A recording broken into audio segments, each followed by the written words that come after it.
Fala pessoal, tudo bem com vocês? Bora falar de Corinthians e Santos porque o Dorival Júnior foi mal, de novo. Corinthians não jogou bem, mas o Yuri Alberto, como sempre, ele vai lá e resolve.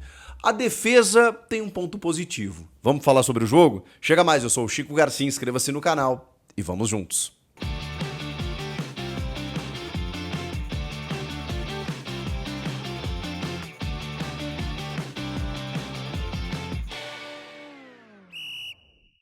Você está convocado para a Liga do Milhão na KTO, kto.bet.br. Tá bombando, hein? Você pode faturar R$1 milhão. Isso se você for um bom palpiteiro, se você for o cara do bolão, dos grupos de WhatsApp aí da galera. Pois é, depois de registrar a sua participação na promoção, tem que dar o aceite, né? Clicar em aceitar, participar da promoção. Você aposta pelo menos R$5 em odds acima de 1,30, em combinadas, em simples, e você vai pontuando lá na Liga do Milhão. Tem o ranking de influenciadores. Eu tô zerado lá, eu tô mal pra caramba, mas eu vou me recuperar. Você pode ganhar apostas grátis, diárias, mensais e semanais e, claro, no final do ano ainda faturar R$1 milhão. Participe da Liga do Milhão, venha para a KTO, kto.bet.br, site para maiores de 18 anos e não se esqueça, jogue com responsabilidade. Calma, rapaziada, eu não tô aqui para criticar o Dorival Júnior apenas, né, o Corinthians depois de uma vitória, não é isso. É apenas ponderar algumas situações. Eu me espantei com a escalação do Dorival. Quando eu olhei, eu sabia que ele ia mexer no time de novo, mas dessa maneira, mudando completamente o esquema, sabia que ele não tinha o Memphis Depay, o Ranieri era dúvida, então começou no banco, entrou no segundo tempo. Agora, realmente, eu não imaginava um 4-5-1 para jogar contra o Santos em casa. E tem que exaltar a terceira vitória sobre o Santos no ano. 2-1 na fase de grupos do Paulista, 2-1 na semifinal do Paulista, 1-0 agora no Brasileiro, sempre com o Yuri Alberto sendo decisivo. Uma supremacia que já vem de tempos, né, do Corinthians sobre o Santos, né, nos últimos anos. E o Santos está numa situação delicadíssima, né, pincelando um pouquinho sobre o peixe aqui, porque o Santos está fazendo aqueles jogos em que em algum momento até parece que vai ficar perto de fazer um gol, ou até de vencer, porque, enfim, né, não que jogue tão melhor assim que o adversário, mas está dentro de uma competitividade natural, mas parece que falta um pouco de sorte às vezes. O jogo contra o Grêmio foi muito assim, perdeu o jogo no final, e o Corinthians foi melhor no segundo tempo e tudo mais, mas no primeiro tempo, até pela escalação do Dorival e postura do time também, o que está me incomodando de verdade, o Santos, ele, enfim, dominou as ações em alguns momentos. O Zé Ivaldo perdeu um gol inacreditável. Cruzamento do Roleiser pelo lado esquerdo, né? Ele de cabeça, de frente pro Hugo, acaba chutando para fora.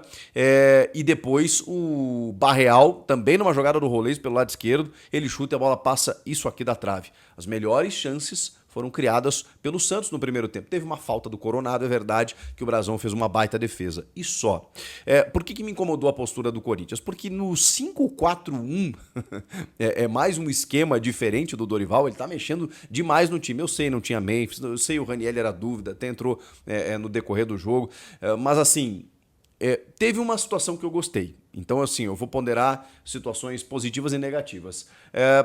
O Félix Torres como um lateral, o que ele faz? Ele faz um sistema de 3 zagueiros, com o André Ramalho no meio, o zagueiro da sobra, o Kaká mais à esquerda e o Félix Torres mais à direita. Ele não tinha o Mateuzinho, era desfalque, e tá muito claro que o Léo Maná não é uma opção para o Dorival Júnior. O que ele faz? Aí depois disso ele povoa o meio de campo com o Maicon e o Bidon por dentro, o Coronado mais à esquerda, o Carrilho e o Martínez um pouco mais à direita. Os dois intercalaram muito essa profundidade, já que o Corinthians não tinha um lateral direito. Vamos combinar que o Félix Torres não jogou como lateral. Ele jogou como um terceiro zagueiro pelo lado direito. Mais ou menos como faz o Beldia com o Ferrarese. Mais ou menos como o Abel Ferreira faz com o Marcos Rocha, né? Embora o Marcos Rocha é lateral, mas ele faz muitas vezes aquela saída de 3 ali e dificilmente passa do meio de campo. É que quando ele passa, ele tem muita qualidade, né? Pela experiência, ele consegue fazer cruzamentos, ele consegue fazer infiltrações. Mas o que faz o Corinthians? Ele aposta nesse sistema de ter 2 jogadores ali que atacam aquele espaço, povoar o meio de campo, né? Com o Maicon, que é o preferido hoje do Dorival, o Bidon ali para ter circulação de bola e o Coronado mais à esquerda. Só que esse jogo dele ficou muito estático. E eram muitos jogadores que não atacavam. Eles simplesmente ficavam esperando o Santos, trocando, errando muitos passes, e o jogo do Corinthians não se desenrolou. Até porque é o que eu digo pra vocês, ele não define um time, ele não define um sistema, falta entrosamento. E vamos combinar, o Dorival não tá tendo tempo de treinar. Então, como é que ele, sei lá, ele coloca no jogo uma escalação completamente aleatória? Ele ficou meio bravo com as perguntas, dizendo que isso é apenas uma questão conceitual, né? Que na hora que a bola rola as coisas mudam. Pois é, mas os jogadores não me parecem ter entendido isso. Aí o que ele faz? Aí ele tem uma medida importante. Ele, sem fazer alterações, ele posiciona o time de uma maneira diferente. E aí você vê tanto o Martínez, especialmente o Martínez, atacando muito mais o lado, a profundidade, o Coronado se aproximando do Yuri Alberto, porque, cara, assim, o que acontece com o Yuri Alberto? O Yuri Alberto, ele tirou alguns coelhos da cartola nesse jogo. Ele realmente encontrou soluções onde o sistema não o favorecia.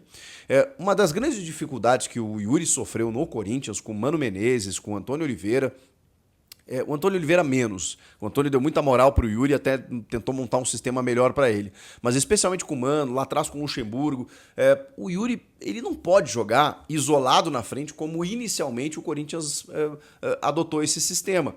Porque ele fica preso entre os zagueiros e ele fica sem parceria para tabelar, não tem o espaço no ponto futuro para ele atacar e não tem como fazer pivô ali com a marcação adversária. Mesmo assim, o Yuri ainda tentou uma cabeçada no primeiro tempo, ainda tentou se deslocar. No segundo tempo, quando você vê que o Coronado aproxima, que o Carrilho começa a chegar mais por dentro, que o Martínez ataca por lá, que o Bidon também começa na construção, aí você vê que o jogo apoiado funciona muito melhor.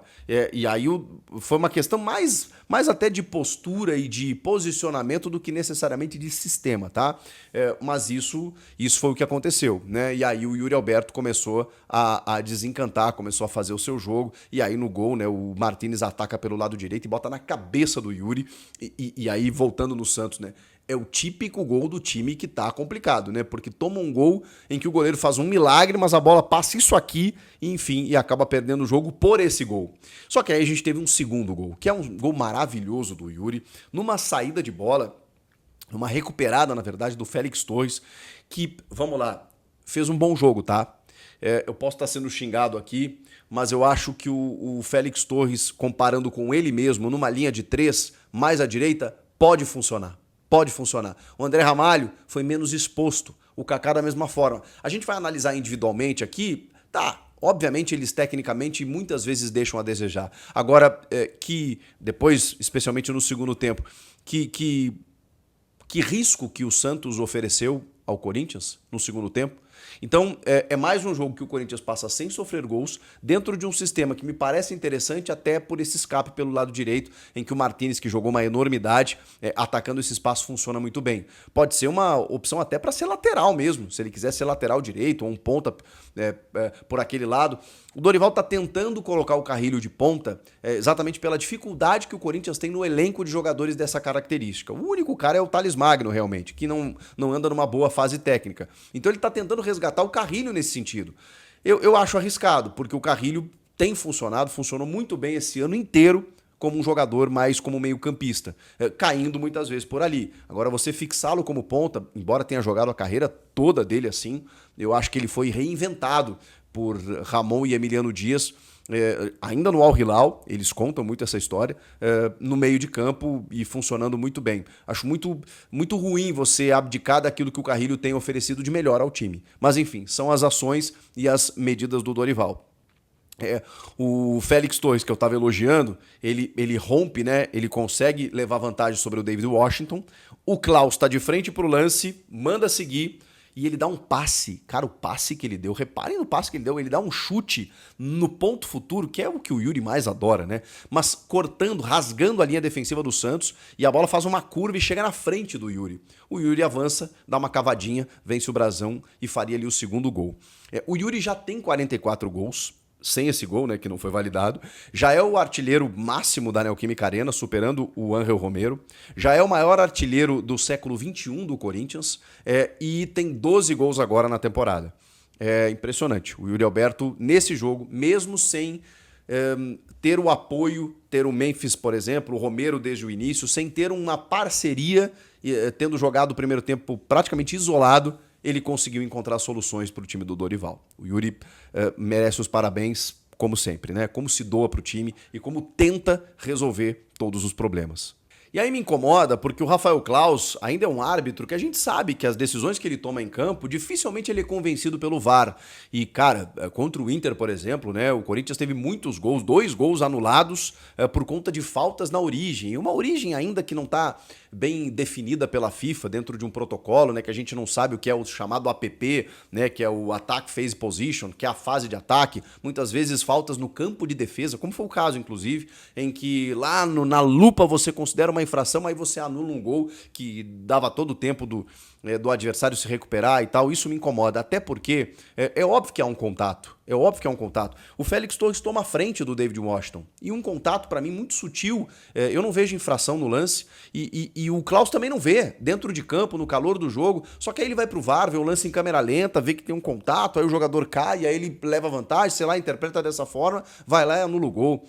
Cara, é inacreditável o que os árbitros e os árbitros de vídeo estão conseguindo fazer com esses lances assim, sabe, muito sutis de contatos, enfim, né, de jogo em que você encontra um motivo para anular um gol. Eu acho muito pouco, acho muito pequeno você encontrar um motivo desse. É uma falta, o cara tira o cara da jogada, é uma coisa. Agora uma disputa normal ali, em que tem um contato, o cara acabou caindo e tal, e o árbitro validou no campo. Eu acho inacreditável você anular um gol desse. Enfim, foi o que aconteceu, não fez falta, felizmente. Fez pro Yuri, né, que teria mais um na conta. E aí, com isso, o Corinthians venceu o Santos apenas por 1-0. 3 pontos fundamentais, precisava ganhar. O jogo não foi tão vistoso. Esse rodízio eu acho ainda muito nocivo para o time, né? Porque a gente não vê um desenrolar de padrão, mas me parece muito claro que isso vai se manter até a pausa para o Mundial. Se os reforços chegarem, se o Dorival conseguir treinar mais o time, aí a gente pode ter uma outra perspectiva depois. Claro que o Memphis fez falta, claro que um jogador como esse faz falta ali no comando de ataque, na criação. O Rodrigo Garro, então, nem se fala. Tem uma perspectiva dos dois voltarem aí nos próximos dias, né? Acho que o Garro um pouco mais, mas o Memphis no final de semana que vem, acho que é uma grande expectativa. Mas tem algumas soluções defensivas aí que eu achei interessante, até só para não falar mal, né? Gostei do sistema de 3 zagueiros, ou 3/lateral ali com o Félix Torres, com o Martínez e o Carrilho ali pelo lado direito. Acho que você ganha campo, você tem uma solidez, uma segurança. O André Ramalho acho que pode funcionar muito mais numa linha de 3, foi como ele funcionou quando chegou ao Corinthians. Então tem algumas mexidas aí que, ok, a gente consegue tirar um saldo positivo. Agora, tá muito pouco, né? Em termos de postura, eu esperava que na chegada do Dorival, aquele sprint, ele fosse dar uma resposta muito, muito mais incisiva em termos de atuação, em termos de protagonismo do time, e não é o que está acontecendo, até pela rodagem do elenco que ele vem fazendo. Mas enfim, são 3 pontos importantes. Vem uma decisão aí pela Copa do Brasil contra o Novo Horizontino no meio da semana, o Galo no final de semana que vem, depois a decisão contra o Huracan pela Sul-Americana. É uma sequência danada. E é óbvio que ele não vai usar todo mundo o tempo inteiro. Eu entendo isso. Mas está mexendo demais, inclusive no sistema, como foi o caso hoje. Felizmente ele posicionou a tempo e o Corinthians conseguiu vencer o jogo. O que vocês acharam? Do Dorival? Dos jogadores? Quem que vocês destacam? O Martínez jogou muito, né? O Yuri Alberto foi decisivo. Quem mais? A defesa, dá para destacar? Não sei, com vocês. Comentem aqui, inscreva-se no canal e eu volto na próxima. Tchau!